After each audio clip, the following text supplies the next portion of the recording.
నమస్కారం. ప్రేక్షకులందరికీ శుభోదయం.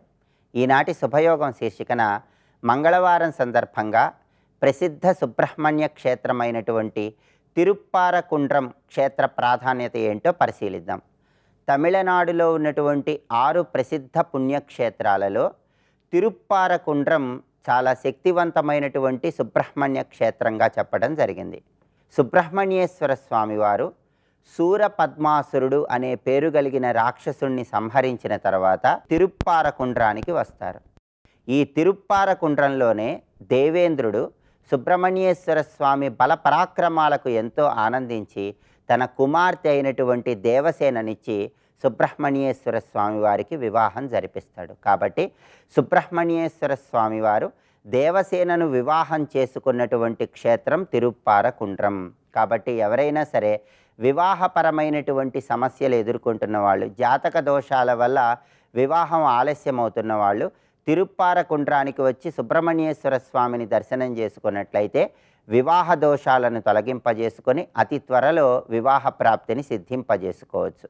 అలాగే ఎవరైనా వివాహం కావలసిన వాళ్ళు ఇక్కడ సుబ్రహ్మణ్యేశ్వర స్వామికి మొక్కుకొని వివాహం నిశ్చయమైన తర్వాత ఇక్కడ వివాహం చేసుకోవటం అనేటటువంటిది ఈ క్షేత్రానికి ఉన్నటువంటి ఆనవాయితీగా స్థల పురాణం తెలియజేస్తుంది. ఈ క్షేత్రంలో మూల విరాట్ విగ్రహాలను మనం పరిశీలించినప్పుడు దేవసేన సుబ్రహ్మణ్యేశ్వర స్వామి ఇద్దరూ కూడా కళ్యాణం చేసుకుంటున్నట్లుగా ఆ మూల విరాట్ విగ్రహాలను మనం దర్శనం చేసుకోవచ్చు. అలాగే ఈ క్షేత్రానికి ఉన్నటువంటి ప్రాధాన్యత ఏంటంటే సుబ్రహ్మణ్యేశ్వర స్వామి నక్కీరుడు అనే పేరు కలిగినటువంటి భక్తుడిని ఈ క్షేత్రంలో చర్మ వ్యాధిని తొలగింపజేసి తన అభయాన్ని అనుగ్రహించాడని స్థల పురాణం తెలియజేస్తుంది. కాబట్టి చర్మ వ్యాధుల తీవ్రతను తగ్గింపజేసే శక్తి కూడా తిరుప్పారకుండ్రంలో ఉన్నటువంటి సుబ్రహ్మణ్యేశ్వర స్వామికి ఉంది. అలాగే ఈ క్షేత్రంలో లక్ష్మీ తీర్థం, బ్రహ్మతీర్థం అని 2 ప్రత్యేకమైనటువంటి తీర్థాలు ఉన్నాయి. ఎవరైనా దీర్ఘకాలిక అనారోగ్య సమస్యలతో బాధపడుతూ ఉన్నట్లయితే ఆ దీర్ఘకాలిక అనారోగ్య సమస్యల తీవ్రతను తగ్గింపజేసుకోవటానికి ఈ క్షేత్రంలో ఉన్నటువంటి లక్ష్మీ తీర్థంలో ఉప్పు మిరపకాయలు వేసి నమస్కారం చేసుకోవాలి. అలా చేయటం ద్వారా దీర్ఘకాలిక అనారోగ్య సమస్యల తీవ్రతను తగ్గింపజేసుకోవచ్చని స్థల పురాణం తెలియజేస్తుంది. అలాగే బ్రహ్మతీర్థంలో స్నానం చేయటం ద్వారా కూడా సర్వ అనారోగ్య సమస్యలను తొలగింపజేసుకోవచ్చని ఈ క్షేత్ర వైభవం మనకు తెలియజేస్తుంది. ప్రసిద్ధ సుబ్రహ్మణ్య క్షేత్రమైనటువంటి తిరుప్పారకుండ్రంలో సుబ్రహ్మణ్యేశ్వర స్వామిని దర్శనం చేసుకొని వివాహపరమైనటువంటి ఆరోగ్యపరమైనటువంటి సమస్యలు తొలగింపజేసుకొని సకల శుభాలను సిద్ధింపజేసుకోండి. రేపటి శుభయోగం శీర్షికన బుధవారం సందర్భంగా గణపతి పంచాయతన పూజలో ఉన్నటువంటి రహస్యాలేంటో, పంచాయతన పూజలో గణపతిని ఏ విధంగా ఆరాధన చేస్తే ఉత్తమ ఫలితాలు కలుగుతాయో పరిశీలిద్దాం. నమస్కారం.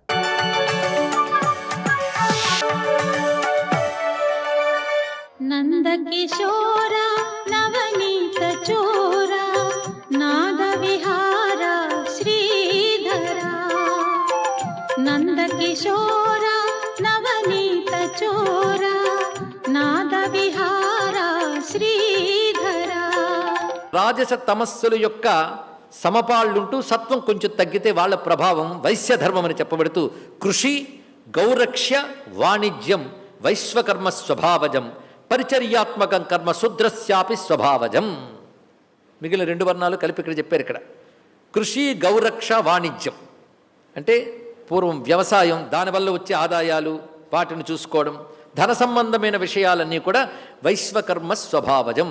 ధనానికి కావలసిన ఉత్పత్తులు, వాటి నిర్వహణ ఇవన్నీ చేయడం. ఇక పరిచర్యాత్మకం కర్మ, సర్వీస్ అంటే అర్థం ఏంటంటే ప్రపంచానికి పనికొచ్చే వృత్తుల నిర్వహణ. అది సరి అయినటువంటి విషయం. ఇక్కడ వృత్తులు ఎవడికి ఏది అవసరమో, వ్యవసాయం చేసేవాడు పనిముట్లు అవసరం, దాన్ని ఉత్పత్తి చేసేవాడు. ఇలాగ ఎవరికి ఏది అవసరం ఉత్పత్తి స్థానంలో ఉంటూ మొత్తం సమాజానికి కావలసినవన్నీ సరఫరా చేసేటువంటి స్థితిలో ఉండేవాడెవడు వాడు శూద్రుడు అన్నారు ఇక్కడ. ఇందులో ఏ ఒక్కటి కూడా తక్కువ శబ్దము లేదు, 4 ఉత్కృష్ట శబ్దములే. ఇవి ప్రధానంగా విభాగాలు. సమాజం నడవడానికి ఇది వీడి ధర్మం, ఇది వాడి ధర్మం అని చెప్తున్నాడు. కనుక ఎవరి ధర్మం వాళ్ళు పాటించాలి. ప్రధానంగా శాస్త్రంలో ఉన్న తెలుసుకుంటూ వాడు దాన్ని పాటిస్తూ క్రమంగా సామాన్య ధర్మాలు తెచ్చుకోవాలండి. సామాన్య ధర్మాలు ఏమిటి అనేది శాస్త్రం చక్కగా చెప్తున్నది. సామాన్య ధర్మములు ప్రధానంగా శమము, దమము, మొత్తం 10 ధర్మాలు, సామాన్య ధర్మాలు చెప్తున్నారు చూడండి. ధృతి, క్షమ, దమోస్తేయం, శౌచం, ఇంద్రియ నిగ్రహ, ధీ, విద్య, సత్యం, అక్రోధో, దశకం ధర్మలక్షణం. ఇది మనుస్మృతి చెప్తున్న మాట. ఇదే మాటను తీసుకుని భారతంలో అనేక చోట్ల చెప్తూ ఇది అందరికీ ఆచరణీయ ధర్మాలు, అంటే 4 వర్ణాల వారికి సామాన్య ధర్మములు ఇవి అన్నారు ఇక్కడ. వీటి ఆచరణ చేత అందరూ శ్రేయస్సును పొందుతారు అని మేధాతిథి అని ఋషి ఈ విషయాన్ని చెప్పినట్లుగా మహాభారతంలో భీష్మ పితామహుడు తెలియజేస్తాడు ఇక్కడ. అంటే ఒక్కొక్క వర్ణానికి ఒక్కొక్క ధర్మం చెప్పినా సామాన్య ధర్మములుగా వీటిని చెప్పారు. సత్యము, అహింస, శౌచము, అక్రోధము ఇవి సర్వవర్ణములకు సామాన్య ధర్మములు. అయితే వీటిని మిగిలిన 3 వర్ణాలకు బోధించవలసిన ఆచార్య స్థానం బ్రాహ్మణుడు తీసుకుని తాను ఇవి పాటిస్తూ ఇతరులకు నేర్పాలి. నేర్పే బాధ్యతే తప్ప దాచుకునే బాధ్యత కాదు. బ్రాహ్మణుడు తెలుసుకోండి ఇక్కడ, వాడు నేర్పాడు. అందుకే ఈ రోజులు బ్రహ్మ విద్య, సనాతన ధర్మం సామాన్య జనులకు కూడా చేరింది. అంటే పండితుల స్థాయిలో పండితులకు చెప్తూ, సామాన్యుల స్థాయిలో పురాణాలు, కథలు చెప్తూ రచ్చబండ నివేదికగా తీసుకుని సామాన్య జనంలో కూడా పంపించే పని కట్టుకున్నటువంటి బ్రాహ్మణులు ఎవరైతే ఉన్నారో వాళ్ళ పని ధర్మ ప్రసారమే తప్ప దాచిపెట్టుకోవడం. అందుకు వాడిని గౌరవస్థానంలో చెప్పారు. ఆ చెప్పినవి శాస్త్రంలో ఇది చెప్పారని ఆయన అందరూ తెలియజేస్తున్నాడు. ఎందుకంటే వీళ్ళు కృషి గోరక్షల్లో మునిగిపోయారు. అవన్నీ తెలుసుకునే అవకాశం వాడికి సమయం తక్కువ. ఇంకోటి వ్యవసాయం చేస్తున్నాడు, వాడికి సమయం తక్కువ. వాడిది యజ్ఞమే, వీడిది యజ్ఞమే, ఇది తెలుసుకోవాలి. 2 ఉండాలి, ఇది ఒకటి కాదు. ఇక్కడ అన్ని రకాలు ఉండాలి సమాజంలో. ఎప్పుడు ఎవడి అవసరం పడుతుందో వాడే దేవుడు, తెలుసుకోండి ఇక్కడ, వాడే దేవుడు. అందుకే మేము అందరిలో దేవుణ్ణి చూస్తాం. కుండలు చేసేవాళ్ళలో దేవుణ్ణి చూస్తాం. వివిధ వృత్తుల్లో దేవతల్ని చూసేటువంటి భావాన్ని మా వేద సంస్కృతి నేర్పుతున్నదండి ఇక్కడ. వాణిజాయ కక్షాణాం పతే నమః, వాణిజ్యవేత్తలుగా ఉన్నటువంటి రుద్రునికి నమస్కారం. కులాల రూపంలో ఉన్న రుద్రునికి నమస్కారం. క్షత్రాణాం పతే నమః, పొలాలని నడిపేటువంటి వారికి నమస్కారం. ఉపవీతినే నమః, యజ్ఞోపవీత సంస్కారం నుంచి యజ్ఞాలు చేసేవాడికి నమస్కారం. ఇన్ని రూపాలు ఉన్న పరమేశ్వరుడికి నమస్కారం. అది సమాజ స్వరూపాన్ని అలా చూడాలి. కానీ భేదభావంతో చూస్తూ ఒకరి పట్ల ఒకరి ద్వేషం పెట్టుకోవడం అనేది భేద దృష్టి, రాజస తామసాల యొక్క ప్రవృత్తి. అది లేకుండా ఒకరినొకరు గౌరవించుకోవడం, ఒకరినొకరు సామరస్య భావంతో ఉండడం తెలుసుకోవాలి. అది తెలియక వర్ణాలని సాంకర్యం చేయడం కాదు, వర్ణాల్లో సామరస్యాన్ని సాధించాలి, ఇది తెలుసుకోవాలి ఇక్కడ. ఎందుకు ఈ మాట చెప్పాల్సి వస్తుందంటే అసలు వర్ణాశ్రమ వ్యవస్థ లేని ఒకానొక సమాజాన్ని ఏర్పరచుకోవడం అనేది ఒక భ్రాంతి మాత్రమే. ఎందుకంటే వేరే పేర్లతో ఉంటాయి, ఈ పేర్లు కాకపోతే. ఒక దూలం ఒక భవంతులో ఎంత ముఖ్యమో దాన్ని బిగించే శీల అంత ముఖ్యం. శీల దూలమైపోయినా, దూలం శీల అయినా బిల్డింగ్ కూలిపోతుంది, తెలుసుకోండి ఇక్కడ. దేని స్థానం అది. ఒక్కసారి చేతిని చూసుకుంటే 5,000 యుద్ధం చేసేట. ఇది అనుకుంది నాది సెపరేట్, పైగా మీ అందరికంటే కొద్దిగా లావుగా ఉంటా కనుక నేను చాలా ముఖ్యం అందుటి ఇక్కడ. అబ్బా ఇది అంది, నేనేం తక్కువ, ఎవరిని చూపించాలని నేనే. గుర్తుపెట్టుకో, చిన్ముద్ర పెట్టాలంటే నీకు నేను తగలాలి, లేకపోతే నీ బతుకేమిటందుటి ఇది. అరే ఎవరికైనా సరే మీరు ఇలా ఉంటే నువ్వు దెబ్బలా కనబడుతున్నా కానీ ఇలా ఉంటే నేనే పొడుగు అందరికంటే అందుటి ఇక్కడ. పొడుగే కాదు, రాజుగారి కిరీటం పెడతారు కనుక మీరు ఉంగరమైన పవిత్రమైన నాకే పెడతారుగా, నేను గొప్పతుంది ఇక్కడ. ఇది అనామిక అలా ఉంటుంది. ఈ మధ్యవేలు దాని ప్రభావం నేనే పొడుగు అన్నిటికంటే నా బలం ఎక్కువ అన్నది ఇక్కడ. ఇంక ఇది వచ్చింది, అరే ఏదైనా మొదట నేనే కదా, నమస్కారం చేయాలని నేను కనబడతాను మొదట, ఇలా చెప్పాడు కనుక నేనే గొప్పదందట. 5 కొట్టుకుంటే ఏమవుతాయండి, ప్రతిదీ గొప్పదే. ఇది సమాజం యొక్క స్వరూపము. కనుక ఎప్పుడు ఏకత్వం కాదు, భిన్నత్వంలో ఏకత్వం, ఇది ప్రధానమైన సూత్రం ఇక్కడ. అవిభక్తం విభక్తేషు, భగవానుడు చెప్పేశాడు, భేద దృష్టి చెడుకు, భేదములన్నింటిలో ఒకడే ఉన్నాడు.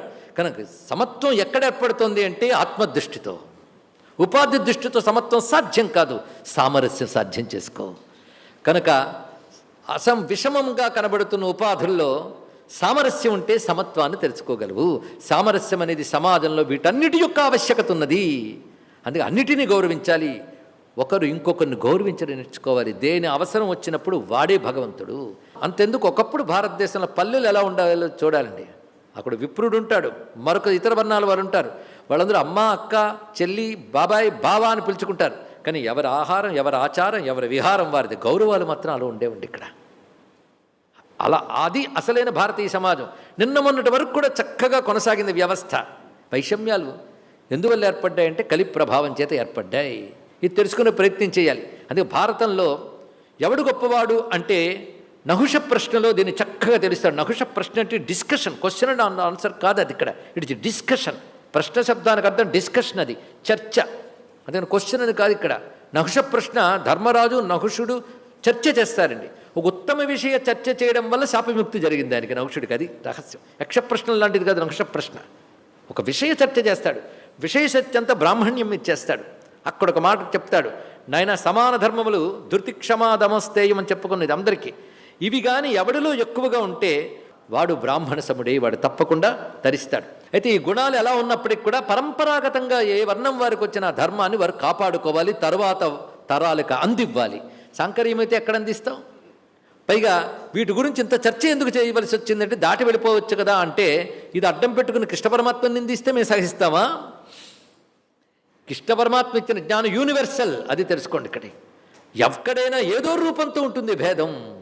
ఇక్కడ జన్మతాహా వచ్చిన వర్ణ రూపంలో కనబడుతుంది, మరొక చోట వృత్తిరీత్యా వచ్చినవి వాటి పద్ధతుల్లో అవి కనబడుతున్నాయి. అంటే ప్రపంచమంతా 3 గుణాలతో ఉన్నప్పుడు ఈ విభాగం ఎక్కడ ఉండదు? ఎక్కడైనా ఉంటుంది.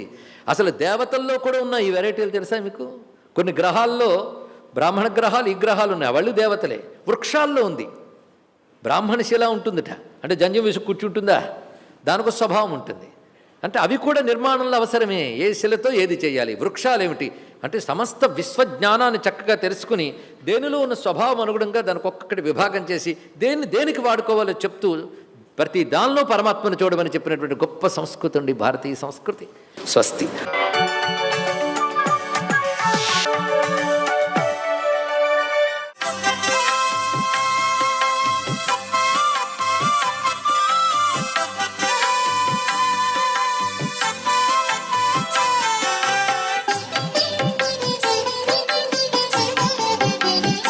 ఓం నమో నారాయణాయ.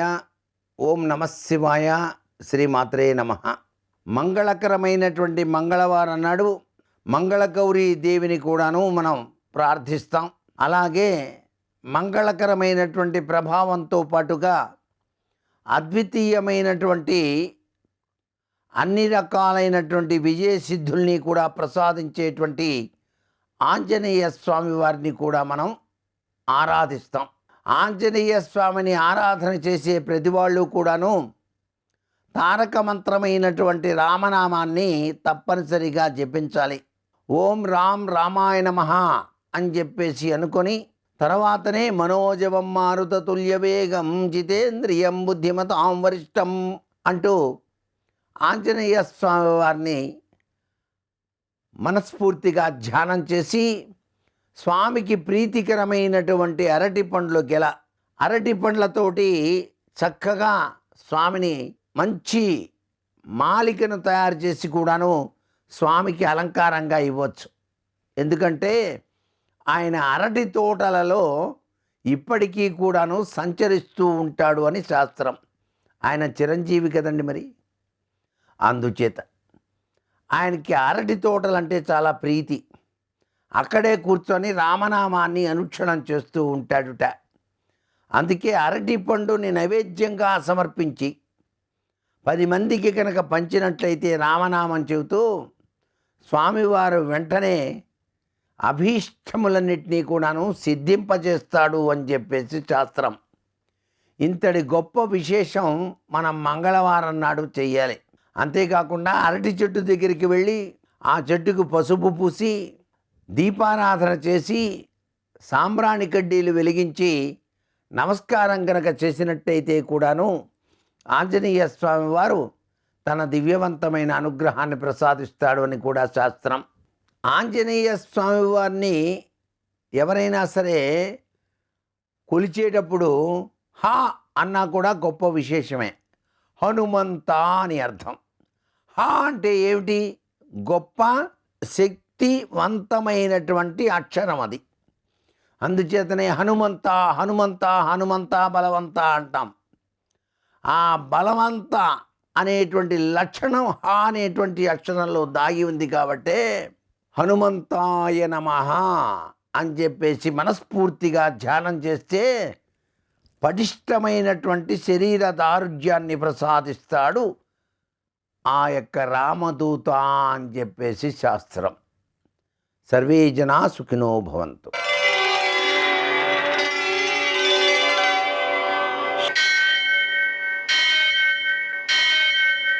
सहस्रशीर्षं देवं विश्वाक्षं विश्वशम्भुवं विश्वं नारायणं देवमक्षरं परमं पदं विश्वतः परमां नित्यं विश्वं नारायणगुं हरिं विश्वमेवेदं पुरुषस्तद्विश्वमुपजीवति पतिं विश्वस्यात्मेश्वरगुं शाश्वतगुं शिवमच्युतं नारायणं महाज्ञेयं विश्वात्मानं परायणम्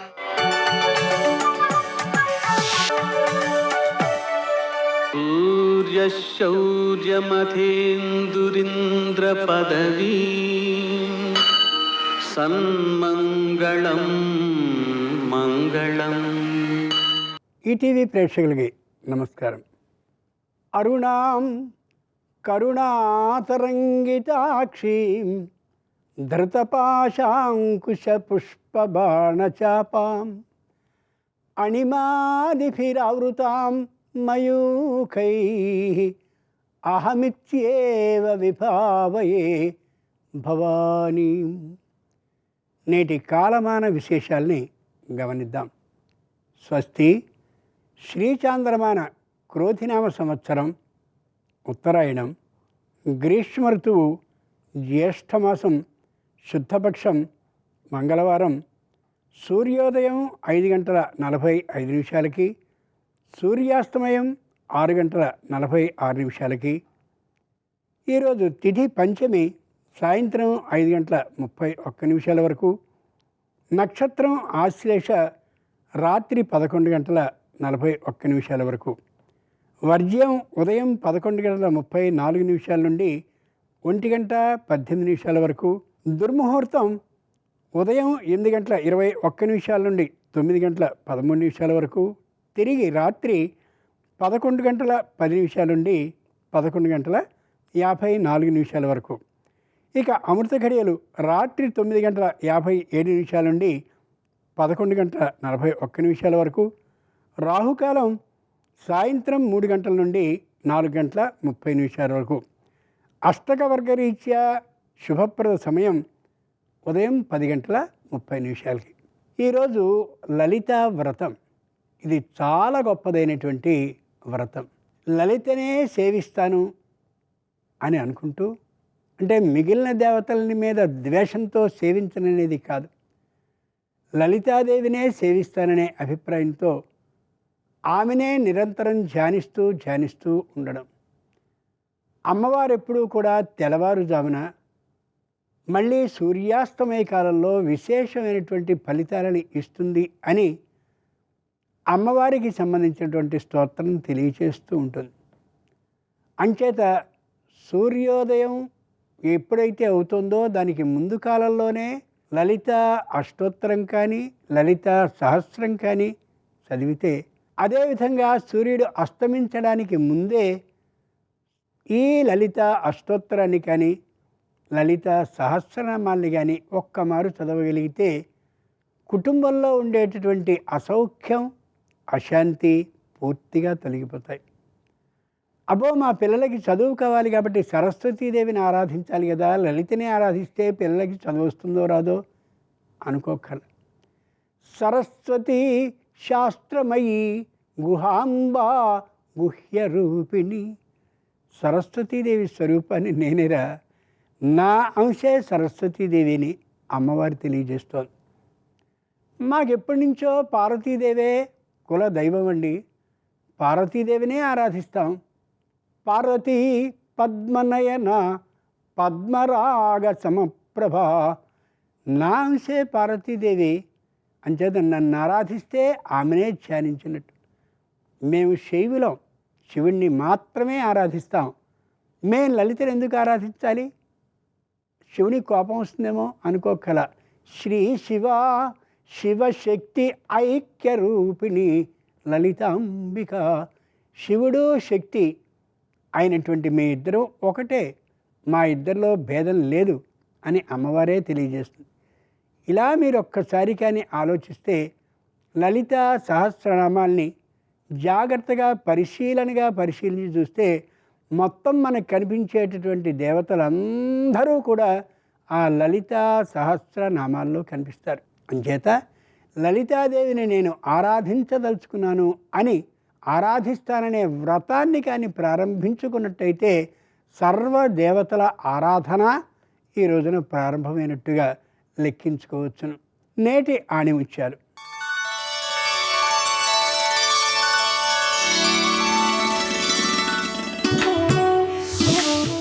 రాపిడి లేకుండా రత్నం ప్రకాశించదు. అలాగే కష్టాలకు తట్టుకోలేని మనిషి విజయాన్ని సాధించలేడు.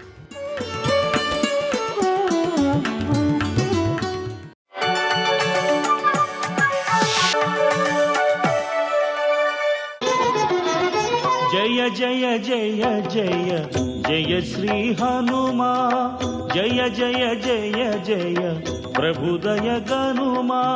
ధర్మం పట్టుకుని నేనేం బాగుపడ్డాను, నేను కూడా వదిలి ఉండాల్సింది అనిపిస్తుంది.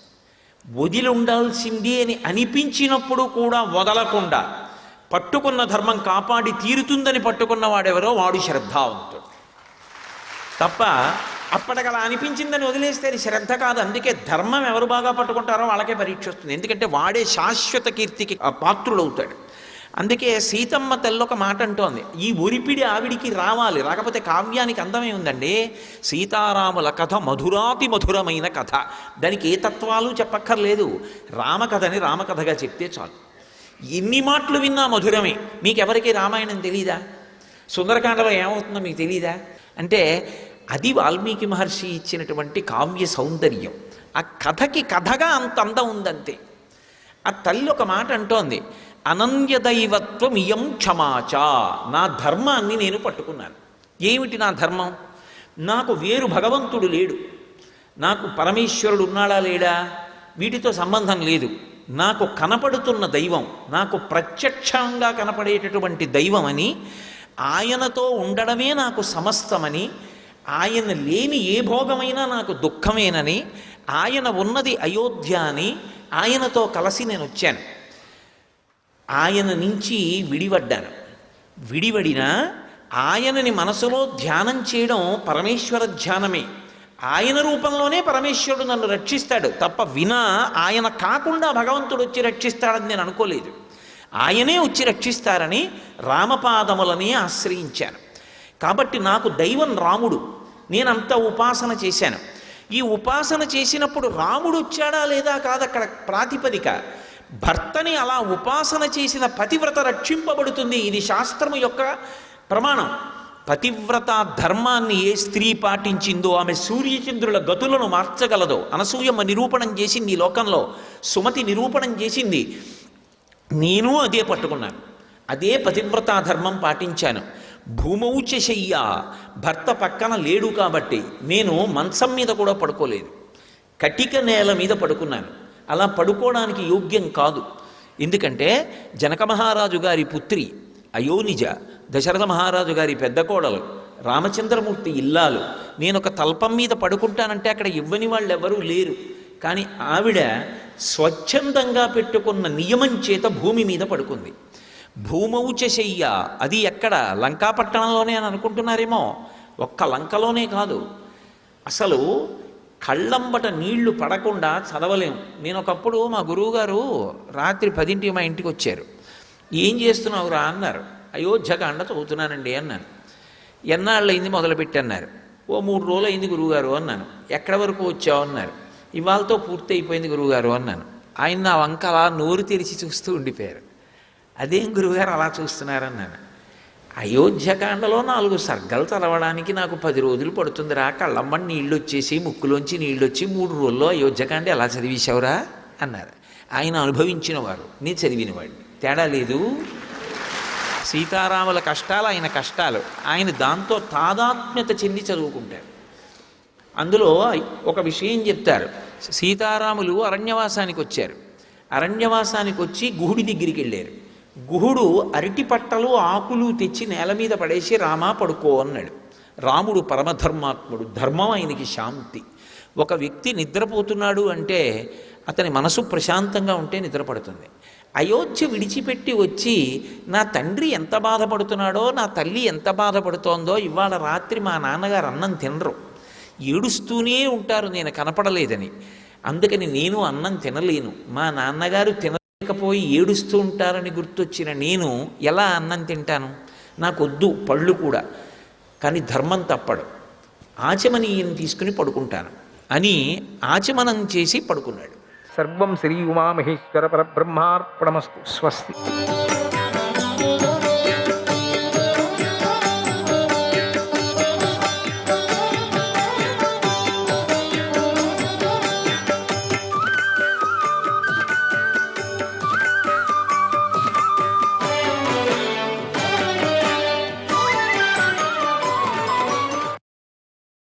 ధృతరాష్ట్రుడి భవనానికి చేరాడు. కృష్ణుడు రథం నుండి దిగి ఎంతో దీనంగా లోపలికి వెళ్ళాడు. అప్పుడు అంతకుముందే అక్కడికి వచ్చిన వ్యాస మహర్షిని కృష్ణుడు చూశాడు. తర్వాత కృష్ణుడు వ్యాసుడికి ధృతరాష్ట్రుడికి పాద నమస్కారం చేశాడు. ఎలాంటి కలవరపాటు లేకుండా గాంధారికి కూడా నమస్కారం చేశాడు. తర్వాత కృష్ణుడు ధృతరాష్ట్రుడికి చేతిని పట్టుకొని దుఃఖించాడు. ఒక ముహూర్తకాలం పాటు కన్నీరు కార్చి నీటితో కళ్ళనంతా శుభ్రం చేసుకున్నాడు. తర్వాత యథావిధిగా ఆచమనం చేశాడు. ఆ సమయానికి తగినట్టుగా ధృతరాష్ట్రుడితో ఇలా అన్నాడు: ఓ మహారాజా, నువ్వు పెద్దవాడు, నీకు తెలియంది ఏదీ లేదు. ఇదంతా కాలమహిమ వల్ల జరిగిందని నీకు బాగా తెలుసు. నీ మనస్సును అనుసరించే పాండవులు ప్రవర్తించారు. వంశనాశనము, క్షత్రియుల నాశనం జరగకూడదని కోరుకున్నారు. యుద్ధంలో ఎంతగానో ప్రయత్నించారు. సోదరులతో జరిగిన ఒప్పందం జరిగిన నాటి నుంచి ధర్మరాజు ఎన్నో కష్టాలు సహించాడు. కపట ద్యూతంలో ఓడిపోయాడు. అయినా పరిశుద్ధమైన భావనతోనే వనవాసాన్ని స్వీకరించాడు. అప్పుడు పాండవులు నానా వేషాలతో తమను తాము కప్పుకున్నారు. ఎంతో కష్టంతో అజ్ఞాతవాసాన్ని పూర్తి చేశారు. ఇంకా ఎన్నో కష్టాలు వచ్చినా ఎప్పుడూ అసమర్థులు లాగానే వాటిని భరించారు, అనుభవించారు. తర్వాత నీ వారికి యుద్ధం సమీపించింది. అప్పుడు నేనే స్వయంగా వచ్చి ప్రజలందరూ వింటూ ఉండగా 5 గ్రామాలను యాచించాను. త్వయా కాలోపసృష్టేన లోభతో నాపవర్జితాగా తవాపరాధా నృపతే సర్వం క్షత్రం క్షయం గతం. కానీ నువ్వు కాలప్రేరణ వల్ల పుట్టిన లోభంతో వాటిని ఇవ్వలేదు. ఓ రాజా, నీ అపరాధం వల్లనే రాజులందరూ మరణించారు. భీష్ముడు, సోమదత్తుడు, బాహ్లికుడు, కృపుడు, ద్రోణుడు, అశ్వత్థామ, విదురుడు సంధి కోసం నిన్ను యాచించారు. అయినా నువ్వు సంధికి ఒప్పుకోలేదు. కాల ప్రభావం చేత మనస్సు దెబ్బతిన్నప్పుడు అందరూ మూర్ఖులైపోతారు. అలాగే యుద్ధానికి సిద్ధమవుతున్న సమయంలో ఆ రోజున నువ్వు కూడా మూర్ఖుడిలాగానే ప్రవర్తించావు, మూర్ఖుడి అయ్యావు. కిమన్యత్ కాలయోగాద్ధి దిష్టమేవ పరాయణం. ఇది కాలమహిమ కాకపోతే మరేమిటి? అందరికీ విధియే గతి అయి ఉంది, గ్రహించు. మాచదోషాన్ ప్రాజ్ఞ పాండవేషు నివేశయ అల్పోప్యతిక్రమో నాస్తి పాండవానాం మహాత్మనాం ధర్మతో న్యాయతశ్చైవ స్నేహతశ్చ పరంతప. కనుక ఓ బుద్ధిమంతుడా, పాండవులను తప్పు పట్టకు. మహాత్ములైన పాండవులలో ధర్మదృష్టి, న్యాయదృష్టి, స్నేహదృష్టి అనే మూడింటిలోనూ కూడా ఎలాంటి పొరపాటు లేదు. ఇదంతా నువ్వు చేసిన దోషం యొక్క ఫలమే అని గ్రహించు. నువ్వు అనుకోవాలి నువ్వు ఎప్పుడు. అందుకని పాండవులపై నువ్వు అసూయ చూపించకు. నువ్వు ఇక నీ కులము నీ వంశము పాండవుల ద్వారానే కొనసాగాలి. నీకు గాని గాంధారికి గాని పుత్రులు చేయవలసిన పిండదానాలు ఫలం పాండవుల ద్వారానే జరగాలి. ఓ మహారాజా, నువ్వు కానీ కీర్తిమతి అయిన గాంధారి కానీ పాండవులకు కీడు కలగాలని భావించకండి. ఇదంతా ఆలోచించే నువ్వు చేసిన తప్పులను గుర్తు చేశాను. శివేన పాండవాన్ పాహి నమస్తే భరతర్షభ. కనుక పాండవులను చక్కగా రక్షించు. నీకు నమస్కారము. సహజంగా ధర్మరాజుకు నీ మీద ఉన్న భక్తి స్నేహము ఉన్నాయి. ఆ విషయం నీకు తెలుసు. తనకు అపకారం చేసిన శత్రువులతో ఘోర యుద్ధాన్ని చేసిన ధర్మరాజు పగలు రాత్రి కుమిలిపోతున్నాడు, సుఖంగా ఉండలేకపోతున్నాడు. ఓ మహారాజా, నీ గురించి గాంధారదేవి గురించి ఎంతో బాధపడుతున్నాడు, శాంతిని పొందలేకపోతున్నాడు. నువ్వు పుత్రశోకంతో తపించిపోతున్నావు. నీ బుద్ధి ఇంద్రియాలు కలసి చెందున్నాయి. అందువల్ల ఎంతో సిగ్గుపడుతూ ధర్మరాజు నీ దగ్గరకు రాలేకపోతున్నాడు అన్నాడు. తర్వాత శోకంతో కృషించిపోతున్న గాంధారితో ఇలా అన్నాడు. ఓ మాత, నేను చెప్పేది విను, గ్రహించు. లోకంలో ఈ రోజున నీతో సమానమైన పతివ్రత లేదు. ఓ కళ్యాణి, నీకు గుర్తు ఉండే ఉంటుంది. ఆనాడు సభలో నా సమక్షంలో నువ్వు ఇరుపక్షాలకు మేలు చేసేది, ధర్మార్థాలతో కూడినదైన మంచి మాటలను నీ పుత్రులకు చెప్పావు. కానీ నీ పుత్రులు ఆ మాటను పాటించలేదు. అధర్మంగా జయాన్ని కోరుకుంటూ ఉన్న దుర్యోధనుడితో నువ్వు కఠినంగా ఇలా మాట్లాడావు. ఒక్కసారి గుర్తు చేసుకో. ఓ మూర్ఖ, నా కోసమని మంచి మాటను విను. యతో ధర్మస్తతో జయ. ధర్మం ఉన్న చోటే గెలుపు ఉంటుంది అని ఆనాడే చెప్పావు. కనుక ఓ రాకుమారి, ఇప్పుడు ఆ నీ వాక్యం సత్యమైంది. ఓ కళ్యాణి, ఆ విషయాన్ని గ్రహించు. మనసులోని శోకాన్ని తొలగించుకో. నీ తపోబలం వల్ల చరాచర ప్రాణులతో ఉన్నటువంటి ఈ భూమిని నువ్వు కళ్ళతోనే కాల్చివేయగలవు. నీకు ఆ శక్తి ఉంది. కనుక నీ బుద్ధితో ఎప్పుడూ పాండవులను నాశనం చేయాలని చూడకు అన్నాడు. అప్పుడు గాంధారి కృష్ణుడి మాటలు విని ఇలా అంది. ఓ కేశవ, నువ్వు చెప్పింది నిజం. నేను మనోవ్యతతో మండిపోతున్నాను. ఇప్పుడు నా మతి కూడా కొద్దిగా చలించింది. కానీ జనార్దన, నీ మాటలు విన్న తరువాత నా బుద్ధి స్థిరపడింది. ఓ కృష్ణ, ఈ మహారాజు అంధుడు, వృద్ధుడు, పుత్రులను కోల్పోయాడు. ఇప్పుడు వీరులైన పాండవులతో కలిసి నువ్వే ఈయనకు దిక్కు కావాలి అని గాంధారి వస్త్రంతో ముఖాన్ని కప్పుకొని పెద్దగా ఏడ్చింది. ఇలా కృష్ణుడు శోకంతో కృషించిపోతున్నటువంటి గాంధారిని యుక్తితోనూ తగిన కారణాలతోనూ ఓదార్చాడు. సరిగ్గా ఆ సమయంలో అశ్వత్థామ మనస్సులోని క్రూర భావాన్ని గ్రహించాడు. ఆ సమయంలో ఆ తరువాత వేగంగా పైకి లేచి శిరస్సు వంచి వ్యాసుడి పాదాలకు నమస్కారం చేశాడు. కంగారు పడుతూ ధృతరాష్ట్రుడితో ఇలా అన్నాడు. ఓ కురుశ్రేష్ఠ, సెలవు. ఇక మనస్సును శోకంలోకి నెట్టకు.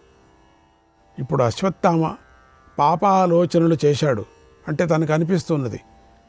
సర్వంతర్యామి కదా పరమాత్ముడు. క్రూర కృత్యం చేయబోతున్నాడు. అందువల్లే నేను వెంటనే పైకి లేవలసి వచ్చింది. అశ్వత్థామ చేయబోతున్న క్రూర కృత్యం గురించి చెబుతున్నాను విను. రాత్రి సమయంలో పాండవులను చంపేయాలని అశ్వత్థామకు బుద్ధి పుట్టింది. అందుకే నేను కంగారు పడుతున్నానన్నాడు. ఆ మాట విని ధృతరాష్ట్రుడు గాంధారితో కలిసి కృష్ణుడితో ఇలా అన్నాడు. ఓ మహాబాహు కృష్ణ, వెంటనే బయలుదేరు. పాండవులను రక్షించు. త్వరలో నిన్ను నేను మళ్ళీ కలుస్తానన్నాడు. మంచి బుద్ధి పుట్టింది. పర్వాలేదు. లాస్ట్లో కృష్ణుడు కంగారు పడుతూ దారకుడితో కలిసి వేగంగా హస్తినాపురం నుండి ప్రయాణం చేశాడు. కృష్ణుడు వెళ్ళగానే వ్యాసుడు ఇలా అన్నాడు, ఓ రాజా, ధర్మాత్ముడైన కృష్ణుడు తాను వచ్చిన పనిని పూర్తి చేసుకున్నాడు. ఇప్పుడు పాండవులను చూడాలనే కోరికతో వేగంగా హస్తినాపురం నుండి రణభూమిలో ఉన్న శిబిరానికి వెళ్ళాడు. రాత్రి వేళలో శిబిరానికి చేరి పాండవులను కలిశాడు. జరిగిన విషయమంతా వారికి చెప్పి జాగ్రత్తగా వారితోనే కలిసి ఉన్నాడు అన్నాడు వ్యాస మహర్షి. శ్రీకృష్ణాయ పరమాత్మనే నమః. 64వ అధ్యాయం. ధృతరాష్ట్రుడు సంజయుడిని ఇలా అడిగాడు, ఓ సంజయ, యుద్ధభూమిలో నా పుత్రుడి తొడలు విరిగిపోయాయి. అతడు నేలగోలాడు. నా కుమారుడి తలను భీముడు తన్నాడు కదా. అప్పుడు నా కుమారుడు ఏమన్నాడు? ఎందుకంటే దుర్యోధనుడు ఎంతో కోపం గలవాడు, పాండవులకు శత్రువు. ఘోర సంగ్రామంలో అతడు సహించరాని దుఃఖానికి లోనై ఉంటాడు. అప్పుడు అతడు ఏమన్నాడు అని అడిగాడు.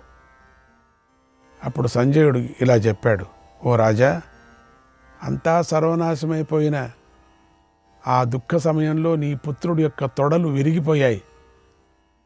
అతడు నేల మీద పడ్డాడు. అతడి ఒళ్ళంతా దుమ్ము కొట్టుకొని పోయింది. ఆ సమయంలో నేను అక్కడికి వెళ్ళాను. అతడు ఎంతో ప్రయత్నించి జుట్టుముడి వేసుకొని పాములాగా నిట్టూర్చాడు. ఎంతో కోపంతో కన్నీరు కారుస్తూ నా వంక చూశాడు. బాగా మదించిన ఏనుగులాగా తన పొడవైన బాహువులను నేల మీద రుద్దాడు. చెదరిన వెంట్రుకలను పైకి విసిరి పళ్ళు కొరికాడు. పెద్దగా నిట్టూర్చాడు. ధర్మరాజును నిందిస్తూ ఇలా అన్నాడు, శంతనసుతుడైన భీష్ముడు, శస్త్రధారులతో శ్రేష్ఠుడైన కర్ణుడు, కృపుడు శకుని, అస్త్రధారులతో మేటి అయిన ద్రోణుడు, అశ్వత్థామ, శల్యుడు, కృతవర్మ రక్షకులుగా ఉండి కూడా నేను ఇలాంటి దారుణమైన స్థితిని పొందాను. కాలోహి దురతిక్రమ అంటే కాలాన్ని అతిక్రమించలేం. నేను 11 అక్షోహిణులకు అధిపతినై ఉన్నాను. అయినా ఈ దశకు వచ్చాను. కాలం ప్రాప్య మహాబాహో నకచ్చిదతి వర్తతే. ఓ మహాబాహు, కాలం సమీపిస్తే దానిని ఎవరూ దాటలేరు. యుద్ధంలో ఇంకా జీవించి ఉన్న నా వారితో చెప్పు, భీముడు నియమాన్ని అతిక్రమించాడు, నన్ను దెబ్బతీశాడు. భూరిశ్రవుడు, కర్ణుడు, భీష్ముడు, ద్రోణుడు వీరి విషయంలో పాండవులు ఎన్నో క్రూరచేష్టలు చేశారు. అపకీర్తికరమైన పని చేశారు. వారు తప్పకుండా సత్పురుషుల మధ్య పశ్చాత్తాపడతాడు, ఖండితం పడతారు. శక్తిమంతుడై వాడు ఎవడైనా మోసంతో విజయాన్ని పొంది సంతోషిస్తాడా? సంతోషించడు కదా. అలాగే నియమాన్ని భంగపరిచిన వాడిని ఏ పండితుడు గౌరవిస్తాడు? భీముడిలాగా అధర్మంగా విజయాన్ని పొంది ఏ పండితుడు ఆనందిస్తాడు? ఆనందించడు కదా. ఇంతకన్నా విచిత్రమైన విషయం ఏముంటుంది? భీముడు కోపించి తొడలు విరిగిపడి ఉన్న నా తలను కాలితో తన్నాడు. ఓ సంజయ, తేజస్సుతో తపిస్తూ సేవలను అందుకుంటూ బంధువుల మధ్య ఉన్న వాడితో అలా ప్రవర్తించిన వాడు గౌరవాన్ని పొందుతాడు. నా తల్లిదండ్రులు యుద్ధ ధర్మాలు తెలిసినవారు, దుఃఖార్తులై ఉన్నారు. వారికి నా మాటను చెప్పు. నేను యాగాలు చేశాను, సేవకులను భరించాను, సాగరం వరకు ఉన్న భూమిని పాలించాను, బ్రతికి ఉన్న శత్రువులందరినీ నా శౌర్యంతో అణిచివేశాను, యథాశక్తి దానాలు చేశాను, మిత్రులకు ప్రియమైనవన్నీ కల్పించాను, శత్రువులను అందరినీ బాధించాను. ఇంత మంచి ముగింపు ఇక మరి ఎవరికీ దక్కదు కదా. నేను బంధువులందరినీ సత్కరించాను, లొంగిపోయిన జనాన్ని గౌరవించాను, ధర్మార్థాలను పూర్తిగా సేవించాను. కనుక నా వంటి చావు ఎవరికీ రాదు. నేను పెద్ద పెద్ద రాజులపై పెత్తనం చేశాను, తేలికగా లభించిన గౌరవాన్ని అతి సులభంగా పొందాను. మేలుజాతి గుర్రాలపై స్వారీ చేశాను. అటువంటి నాకు మంచి మరణం లభిస్తుంది. నేను పరరాజ్యాలను ఆక్రమించాను. ఆ రాజులను దాసులను చేసుకొని పాలించాను. ఇష్టమైన వారికి చక్కగా మేలు చేశాను. కనుక నా వంటి వాడికి లభించిన మృత్యువు ఎవరికీ లభించదు. నేను బాగా చదువుకున్నాను. శాస్త్రం చెప్పినట్లుగా దానాలన్నీ చేశాను. రోగాలు లేకుండా ఆరోగ్యంగా ఉన్నాను. ఆయుష్ను పొందాను. నా స్వధర్మంతో లోకాలను జయించాను. కనుక నాకు మంచి చావు లభించింది. ఇది మరెవరికీ దొరకదు. అదృష్టం కొద్దీ నేను ఇప్పుడు యుద్ధంలో ఓడిపోలేదు. దాసులులాగా శత్రువులను ఎప్పుడు శరణు కోరలేదు. అదృష్టం కొద్దీ విశాలమైన రాజ్యాన్ని పొందాను. ఆ రాజ్యం నా మరణం తరువాతనే శత్రువులకు వశమైంది. స్వధర్మాన్ని పాటించే క్షత్రియులు కోరుకునే మరణమే నాకు లభించింది. ఇంత మంచి మరణం ఇంకెవరికి లభిస్తుంది? ఎవరికి లభించదు. అదృష్టం కొద్దీ నేను యుద్ధంలో వెనక్కి తిరగలేదు. ఓడిపోయి శత్రుత్వాన్ని విడిచిపెట్టలేదు. యుద్ధభూమి నుండి పారిపోలేదు. ఎవడో బుద్ధిహీనుడు ఆశ్రయించి పరాజయాన్ని పొందలేదు. అది కూడా అదృష్ట ప్రకారంగానే జరిగింది. భీముడు నిద్రిస్తున్న వాడినో పిచ్చివాడినో చంపినట్లుగా, లేదా విషమిచ్చి ఎవరినో చంపినట్లుగా ధర్మాన్ని ఉల్లంఘించి నన్ను వధించాడు. నియమాలు అతిక్రమించి నన్ను చంపాడు. దుష్టుల జీవితం ఇలాగే ఉంటుంది. చివరి సమయంలో కూడా చేసిన తప్పులను ఒప్పుకో బుద్ధి కాదు నాకు. ఒప్పుకున్నాడు ఇప్పుడు తను తప్పుతా. ఒప్పుకో బుద్ధి కాదు నాకు. అలాగే దుష్టుల జీవితం ఇలాగే ఉంటుంది. వాళ్ళు ఒప్పుకోలేదు కదా. అందుకని చివరి సమయంలో కూడా చేసిన తప్పులను ఒప్పుకో బుద్ధి కాదు నాకు. వాళ్ళకు ఒప్పుకో బుద్ధి కాదు. దుష్టుల జీవితం అంటే వాళ్ళంతా దుష్టులోని. జీవితాంతం చేసిన అధర్మాలు గుర్తుకు రావు అంటే వాడిదే వాడు చెప్పుకున్నట్టు. ధర్మాత్ములు తిట్టడమే పని. ధర్మాత్ములను ఎప్పుడూ తిట్టడం పని అంటే తాను చేశాడు. అందుకే లోకం ధర్మాత్ములైన పాండవులను ఎప్పుడూ మెచ్చుకుంటూనే ఉంటుంది. అంటే ఇప్పుడు అర్థమవుతుంది వాడికి. అధర్మాత్ములైన కౌరవులను ఎప్పుడూ నిందిస్తూనే ఉంటుంది. మరణం యొక్క అంచుల మీద ఉన్నా కూడా దుర్యోధనుడి బుద్ధి మారలేదు చూడండి. ఇంకేం కాసేపు పోతాడు, ఇక మారలేదు చూడండి. ఓ సంజయ, వాళ్ళంతా అధర్ములట, వీళ్ళు ధర్మాత్ములట. వీడి బుద్ధి కొంచెం కూడా మారలే. ఓ సంజయ, అశ్వత్థామ, కృతవర్మ, కృపులతో నా ఈ మాటను చెప్పు. పాండవులు ఎన్నోసార్లు అధర్మ మార్గంలో ప్రవర్తించారు. యుద్ధ నియమాలను అతిక్రమించారు. వారిని ఎప్పుడూ నమ్మకండి అన్నాడు. అంటే మోసగాళ్ళు వాళ్ళు అని. ఆ తర్వాత నీ పుత్రుడు వార్తాహరులతో అంటే ఇలా అన్నాడు. ఓ భటులారా, యుద్ధంలో భీముడు నన్ను అధర్మంగా చంపాడు. నేనిప్పుడు స్వర్గానికి వెళ్ళి అక్కడున్న ద్రోణుడు, కర్ణుడు, శల్యుడు, వృషసేనుడు, శకుని, జలసంధుడు, భగదత్తుడు, సోమదత్తుడు, జయత్రథుడు, నాతో సమానులైన దుశ్శాసనుడు మొదలైన సోదరులు, దుశ్శాసనుడి కొడుకు నా పుత్రుడైన లక్ష్మణుడు, వీరందరూ మాత్రమే కాకుండా నా వైపు పోరాడిన వేల కొద్ది వీరుల వెనకాలే వెళతాను. నేను తోటివారితో విడిపోయిన బాటసారి వంటి వాడను. నా చెల్లెలైన దుశ్శల సోదరుణ్ణు పోగొట్టుకుంది. తన భర్తను కూడా పోగొట్టుకొని విలపిస్తూ ఉంటుంది. పుత్రుల భార్యలు, మనుమల భార్యలు గాంధారితో కూడా కలిసి వృద్ధుడైన నా తండ్రి ధృతరాష్ట్రుడు ఇక ఏమైపోతాడో, ఎలా దురవస్థను పొందుతాడో. నా భార్య నన్ను, తన పుత్రుణ్ణి పోగొట్టుకున్నందుకు తట్టుకోలేక వెంటనే మరణిస్తుందేమో. చక్కగా మాట్లాడేవాడు, అన్నీ విడిచిపెట్టిన వాడైన అశ్వత్థామ ఇప్పుడు నా పరిస్థితిని తెలుసుకుంటే తప్పకుండా ఇక్కడికి వస్తాడు. నా శత్రుత్వానికి బదులు తీర్చుకుంటాడు. ఈ పవిత్రమైన సమంతక పంచకం 3 లోకాల్లోనూ ప్రసిద్ధి చెందింది. కనుక నేను ఇక్కడ మరణించి శాశ్వత లోకాలను పొందుతానన్నాడు. ఆ మాటలు విని అక్కడ ఉన్న వేల కొద్ది ప్రజలు కన్నీరు కారుస్తూ వెళ్ళిపోయారు. ఆ సమయంలో చరాచర ప్రాణులు, సముద్రాలు, వనాలతో ఉన్న భూమి పిడుగుపాటు చప్పుళ్లతో కంపించిపోయింది. శ్రీకృష్ణాయ పరమాత్మనే నమః.